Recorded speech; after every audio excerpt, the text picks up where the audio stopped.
నాకంటే చిన్నవాడు నా బావ ప్రభాస్. బావా బావా అనుకుంటాం కొన్ని సంవత్సరాల నుంచి.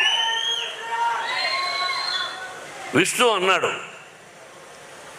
అంటే నా సినిమాలో చేశాడు కాబట్టి చెప్పడం కాదు, చేసినా చేసి ఉండకపోయినా మానవత్వం, మంచి మనిషి, మంచి హృదయం ఉన్నవాడు ప్రభాస్. నేను మామూలుగా ఒకసారి ఫోన్ చేసి ఏం బావా అన్నా, ఏంటి బావా అన్నాడు, ఇంటికి రానా అన్నా. ఓకే బావా రేపు రా అన్నాడు. ఏమైనా నేను ఒక పని మీద వస్తున్నాను, నువ్వు ఎస్ సార్ నువ్వు చెప్పవా అంతే. ఏంటి బావా అన్నాడు. ఏం కంగారు పడుకొని వెళ్ళాను. కూర్చొని ఈ పిక్చర్లో ఇన్ని రోజుల వేషం ఉంది,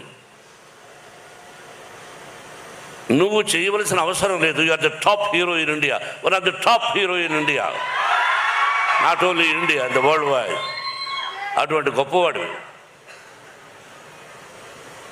బట్ ఈరోజు నువ్వు కాదన్నా నీ సినిమాలో నేను యాక్ట్ చేస్తా ఎప్పుడైనా, దానికి దీనికి సంబంధం లేదు.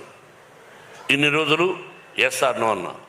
బావా దీనికి నువ్వు రావాలన్నా నేను విష్ణు మాట్లాడుకుంటాం, ఐఎమ్ డూయింగ్ అన్నాడు. ఒకే మాట, దట్స్ ఆల్.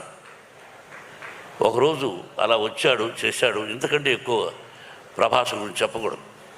ఆ కుటుంబం నాకు ఎంతో ఇష్టం. కృష్ణరాజు గారన్నా, వీళ్ళ నాన్నగారన్నా, వాళ్ళ కుటుంబం అంటే నాకు బాగా ఇష్టం.